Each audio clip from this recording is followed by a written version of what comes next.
महाराष्ट्र शासन व बांधकाम कामगार कल्याणकारी मंडळाच्या वतीने जाहीर केलेल्या बांधकाम कामगार योजनेत सोलापूर जिल्ह्याचे सहाय्यक कामगार आयुक्त व त्यांच्या कार्यालयातील अधिकारी व कर्मचारी तसेच खाजगी दलालांच्या मार्फत भ्रष्टाचार झाला व होत आहे, म्हणून सदर भ्रष्टाचाराची चौकशी करून संबंधित दोषींवर कारवाई करावी आणि खऱ्या बांधकाम कामगारांना न्याय मिळवून द्यावे अशा मागणीचे निवेदन महाराष्ट्र राज्य बांधकाम कामगार न्याय व हक्क संघर्ष समितीचे अध्यक्ष विष्णू कारंपुरी महाराज यांच्या शिष्टमंडळाद्वारे उपाध्यक्ष अंगद जाधव, सेक्रेटरी सोहेल शेख, सदस्य विनय बोड्डू, महिला सदस्य रेखा अडकी यांच्या प्रमुख उपस्थितीत पालकमंत्री जयकुमार गोरे यांना देण्यात आले।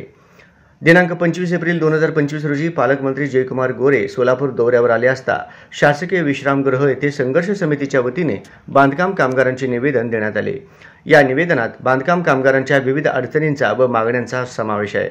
प्रामुख्याने या योजनेत होत असलेला भ्रष्टाचार हे स्वतः बांधकाम कामगारांना न्याय देणारे सहाय्यक कामगार आयुक्त व त्यांचे बगलबच्चे करतात।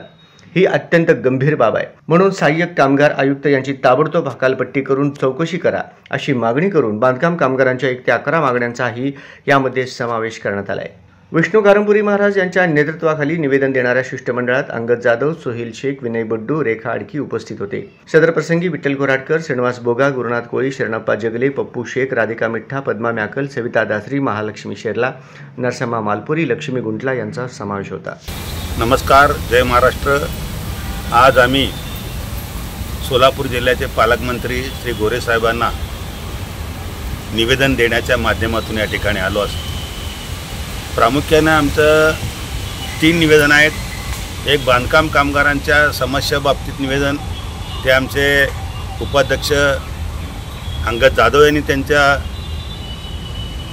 बाईटमध्ये सांगितलेलं आहे। त्याचबरोबर मासाहेब आपला सोलापूरच्या झोपडपट्टीबाबत सुद्धा निवेदन दिलेलं आहे। ज्या बांधकाम कामगारांना खऱ्या बांधकाम कामगारांना न्याय द्या आणि खोटे कामगारांची नोंदणी त्वरित बंद करा अशी आमची मागणी आहे। आणि झोपडपट्ट्याच्या बाबतीमध्ये पालकमंत्र्यांनी ज्याप्रमाणे जगजीवनराम झोपडपट्टीमध्ये सर्वे केले, त्या अनुषंगाने त्यांनी 4 झोपडपट्ट्या पुनर्रचना करण्याचा विचार केलेला आहे, पण सर्व झोपडपट्ट्या पुनर्रचना केल्या पाहिजे अशी आमची मागणी आहे।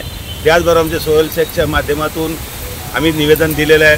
त्या निवेदनामध्ये आम्ही मासाहेब विडी कामगार गृहनिर्माण संस्थेमध्ये जवळजवळ 15 वर्ष झालं त्या ठिकाणी राहायला गेलेल्या माणसांना सोय नाही आहे, नागरी सुविधा पुरवावी असं त्यांना विनंती केलेलं आहे। आणि त्या सर्व विनंतीला त्यांनी खास करून आम्हाला बोलून त्यांनी जो निवेदन घेतलं त्याबद्दल त्यांचा आम्ही आभारी आहोत।